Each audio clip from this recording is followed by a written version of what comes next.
नमस्ते, यहाँलाई नेपाल अनलाइन स्कुलमा स्वागत छ। यो भिडियोमा हामी क्लास 10 को ग्रामर रिपोर्टेड स्पीचमा पास्ट क्वेशनहरू हेर्छौं है त। एसएलसी मा आएका क्वेशनहरू हेर्छौं र यो भिडियो क्लास 9 को स्टुडेन्ट्सले पनि हेर्न सक्नुहुनेछ, क्लास 8 को स्टुडेन्ट्सले पनि हेर्न सक्नुहुनेछ है त, किनकि ग्रामर हो, रुल चेन्ज हुँदैन है। क्वेशन चाहिँ हामी 10 को एसएलसी एससीई मा आएको क्वेशनहरू हेर्छौं। ओके, सुरु गरौँ। 1. Prashanta said to me, why don't you work well? ठीक छ। प्रशान्ता said to me, why don't you work well? अब क्वेशन आउने बित्तिकै WH क्वेशन हो कि yes no क्वेशन हो हेर्ने। यो के हो त? WH क्वेशन हो भनेपछि यो said to केमा चेन्ज हुन्छ त? asked मा चेन्ज हुने भयो। प्रशान्ता asked, inquired, wanted to know हुन्छ है। asked me, why don't you work well छ। अब हामीले लेख्दाखेरि अब के त स्टेटमेन्टमा लेख्नु पर्यो। why you, अब don't केमा चेन्ज हुन्छ त? did not, didn't मा। why you didn't work well। ठीक छ। 2.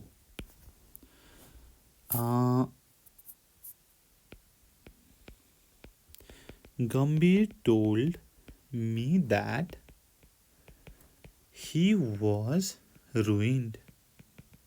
अब यसलाई के त डाइरेक्ट स्पीचमा चाहिँ चेन्ज गर्नु पर्यो। ठ्याक्कै माथि गरेको भन्दा उल्टो हामीले कोटेसन मार्क भित्र राख्नु पर्यो है त। अब टोल्ड मी छ, फर्स्टमा टोल्ड मीलाई केमा चेन्ज हुनु पर्यो त? सेड टू मा, सेड टू। त्यसपछि द्याट हटाउनु पर्यो। ही भनेपछि गम्भीरले भनेको हो आई है, यहाँनिर वाज रुइन छ, यो चाहिँ टेन्स पास्टमा छ। अब के हुन्छ त हेरौँ न त है त। फर्स्टमा लेखौँ, गम्भीर said to me, अब कमा अनि quotation mark, I was ruin छ है। अब वाज, अब आईसँग के आउँछ प्रेजेन्टमा? I am ruined, I am ruined. गम्भीर said to me, I am ruined. एकदमै सजिलो छ। 3. Pushpa said to her students, be quiet। अब be quiet छ इम्पेरेटिभ सेन्टेन्स, बस बिचमा टु थप्दियो अनि सकियो है। र यो सेड टु को ठाउँमा रिक्वेस्टेड, त्यस्तै गरी आस्क्ड, सजेस्टेड, एडभाइस्ड आउने भयो भनेपछि यहाँनिर पुष्पा आस्क्ड हर स्टुडेन्ट्स यहाँनिर सिर्फ टु थप्दिने, टु बी क्वाइट। हामीले इम्पेरेटिभ सेन्टेन्सको रुल पढेका थियौँ। पोजिटिभ छ भने टु थप्ने, नेगेटिभ छ भने नट टु थप्ने, त्यति मात्रै फरक हो। 4. सन्तोष asked me if I had called him, भनेर छ। अब यो के छ? asked me भनेपछि क्वेसन सोधेको छ र इफ भनेपछि yes no क्वेसन हो है भनेर बुझिहाल्नु पर्यो है। Okay, Santosh said to me if I had called him भनेर छ। अब यसलाई के गर्ने त? यसलाई had called भनेर छ। had called भनेको फर्स्टमा कुन टेन्स हो भनेर हेरौँ त? पास्ट पर्फेक्ट हो। पास्ट पर्फेक्ट कुन बेला हुन्छ त भन्दाखेरि जब सिम्पल पास्ट डाइरेक्ट स्पिचमा हुन्छ। अब यहाँनिर हाम्रो सिम्पल पास्ट लेख्नु पर्यो है। यहाँनिर माथि मैले क्वेसन मार्क लेखेँ कि लेखिनँ? यहाँनिर छैन। ओके, तल क्वेसन मार्क पनि लेख्नु पर्यो है त। Okay, Santosh said to me, did I call him गर्नु पर्यो। ठिक छ। र यसलाई अब यो भनेको सिम्पल पास्टमा छ, यसलाई इन्डाइरेक्टमा लाँदाखेरि पास्ट पर्फेक्टमा हुने भयो। 5 he inquired फेरि यही if कै गरौँ if I were his father। अब यसलाई डाइरेक्ट स्पिचमा लगाउँ त के हुन्छ he said to me अनि कोटेसन मार्क हैन। अब यसलाई I were his father भनेको के छ सिम्पल पास्टमा छ भनेपछि क्वेशनमा सिम्पल प्रेजेन्टमा लेख्नु पर्यो। he said to me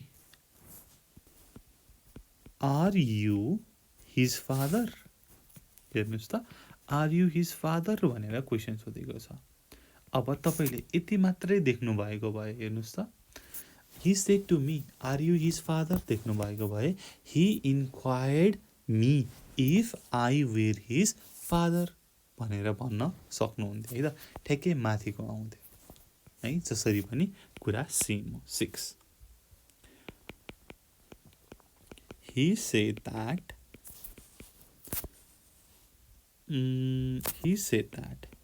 he had lost his pen the day before भनेर छ the day before। अब यहाँनेरि यसलाई डाइरेक्टमा चेन्ज गर्नु पर्यो। फर्स्टमा छ had lost भनेर had lost भनेको के हो त पास्ट पर्फेक्ट हो केमा चेन्ज हुन्छ सिम्पल पास्टमा र the day before केमा चेन्ज हुन्छ त हाम्रो केमा yesterday-मा। yesterday चाहिँ डाइरेक्ट स्पिचमा छ भने the day before the previous day भनेर इन्डाइरेक्ट स्पिचमा चेन्ज हुन्छ। त्यही भएर यहाँनेरि he said I lost his pen भनेको कसको पेन त मेरो पेन my pen yesterday गर्ने ठीक छ। Okay 7 my father asked us what we wanted छ ठीक छ। asked us भने चाहिँ क्वेशन सोध्नु भएको रहेछ। अब फर्स्टमा what we wanted भनेको छ एकदमै इजी छ। what we wanted भनेपछि केमा छ पास्टमा छ क्वेशन केमा सोधिएको रहेछ प्रेजेन्टमा सोधिएको रहेछ भनेर थाहा भइसक्यो। my father said to us पनि लेख्नु पर्यो नलेखे पनि हुन्छ। my father said what do we want question mark ठीक छ। my father said what do we want किन त भनेर भन्दाखेरि यहाँनेरि माथि केमा छ त simple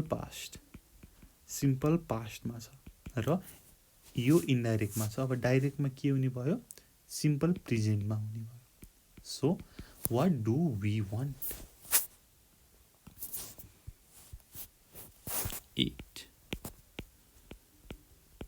Maya said that she could not attend the meeting. Maya said that she could not attend the meeting that night. Maya said that she could not attend the meeting that night भनेर भनिएको छ। अब could not छ could not कुन बेला आउँछ त जब यतापट्टि क्यान आउँछ ठीक छ। अरू कुरा त that night भनेको कुन नाइट हो त हामीले के चाहिँ डाइरेक्ट स्पिचमा आयो भने that night भनेर लेख्छौँ त tonight आयो भनेदेखि हामी that night भनेर लेख्छौँ। अब यहाँनेरि के हुने भयो त आइसक्यो आन्सर। माया सेड अब सी उनले भनेको हो अब उनले आई भनेर त भन्छिन्। I can not attend the meeting tonight. I could not attend the meeting tonight. 9 number मायाको भयो। अब next I asked I asked Sunita to do the work quickly. To do the work quickly भनेर छ यहाँनेरि। अब यो कस्तो टाइपको सेन्टेन्सलाई हामीले इन्डाइरेक्टमा लगेको छ भनेर थाहा पाउनु पर्यो। यहाँनिर टु डु भनेर भनेको छ भनेपछि के त इम्पेरेटिभ क्वेसनलाई इम्पेरेटिभ सेन्टेन्सलाई लगिएको रहेछ।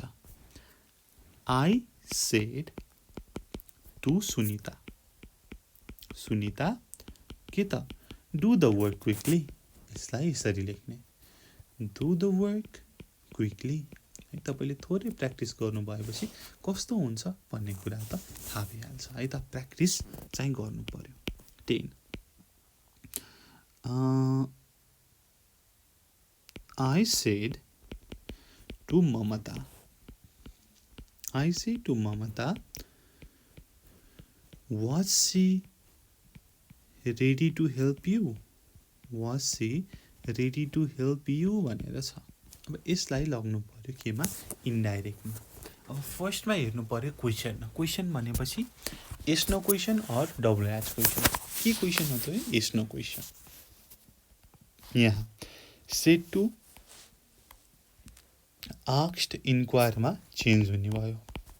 I asked Mamata.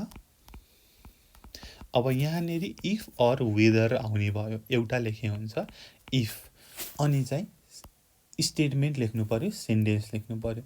If she was ready भनेर छ पास्टमा छ। सिम्पल पास्टलाई के त इन्डाइरेक्टमा चेन्ज गर्दा के हुन्छ पास्ट पर्फेक्ट हुन्छ। If she had been ready to help अब युको ठाउँमा के हुन्छ त हेरौँ है त। I said to Mamata was she ready to help you भनेपछि आई आस्क्ड ममता। अब युले केलाई भन्यो त ममतालाई भनेको रहेछ। I asked Mamata if she had been ready to help her.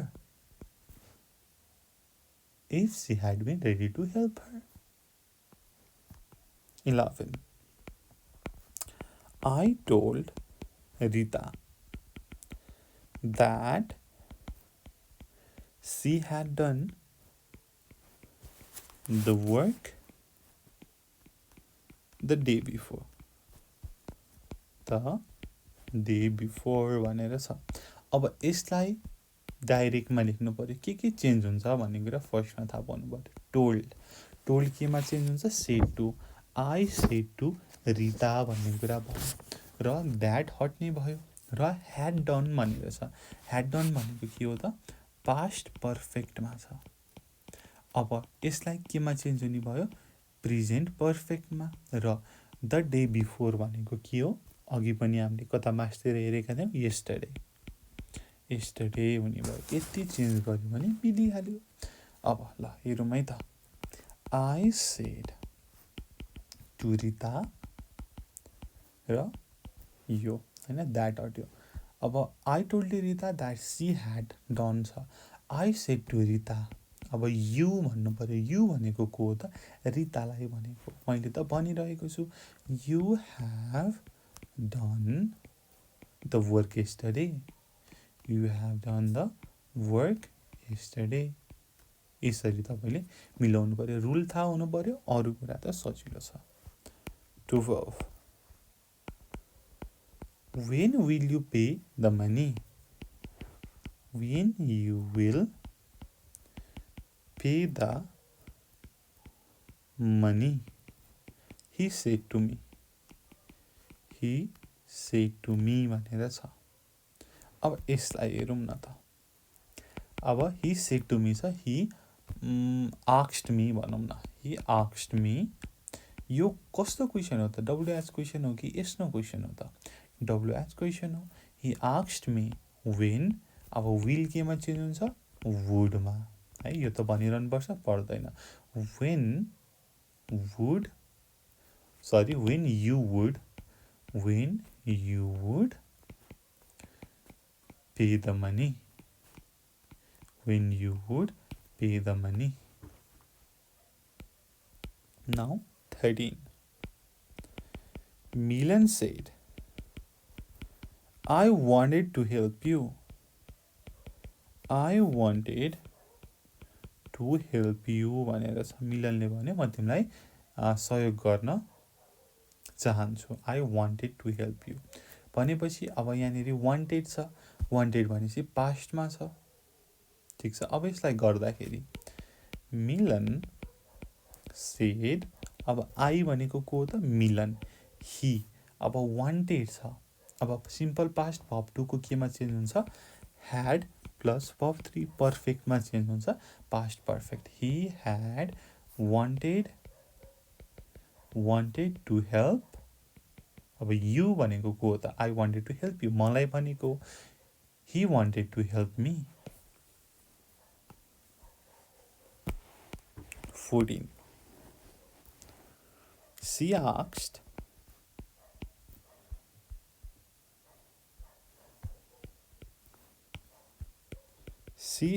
me whether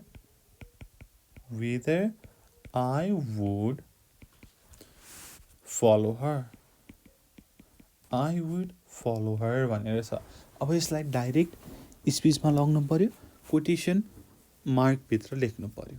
C asked me र वेदर छ भन्ने बित्तिकै के हो त? क्वेसन सोधेको हो भन्ने कुरा भयो। अब वेदर आउने बित्तिकै yes no question. She said to me. अब वुड छ, वुड भनेपछि विलमा चेन्ज हुने भयो। She said to me will you follow me. Will you follow me. अब एकचोटि यसलाई हेरौँ है त। मैले तपाईँलाई यो तलको मात्रै देखाएँ। She said to me will you follow me भनेर। यसलाई इन्डाइरेक्टमा लग्नु भन्यो भने तपाईँले आँखा चिम्लेर कसरी गर्नुहुन्छ त? सी आस्क्ड मी, अब विल छ, whether you would follow, whether you भनेपछि आई आयो, whether I would follow her भनेर भन्नुहुन्छ। अलिकति प्रनाउन चाहिँ अलिकति कन्फ्युजिङ भएको कारणले चाहिँ मैले पनि तलमाथि गरेँ। नन्दलेस के हुन्छ त भनेर यो चाहिँ करेक्ट भयो है। 15 She asked me what I needed भनेर छ। She asked me what I needed। अब यसलाई she said to me, अब WH क्वेसन छ, what I needed भनेर छ भनेपछि what do I need केमा लेखौँ त? प्रेजेन्टमा लेख्नु पर्यो। माथि त पास्टमा छ, सिम्पल पास्टमा, यो भनेको भर्ब 2 छ भनेपछि what do I need भनेर तपाईँले लेख्नुहुन्छ।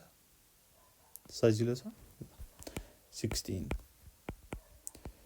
The boy asked them, could you stop singing?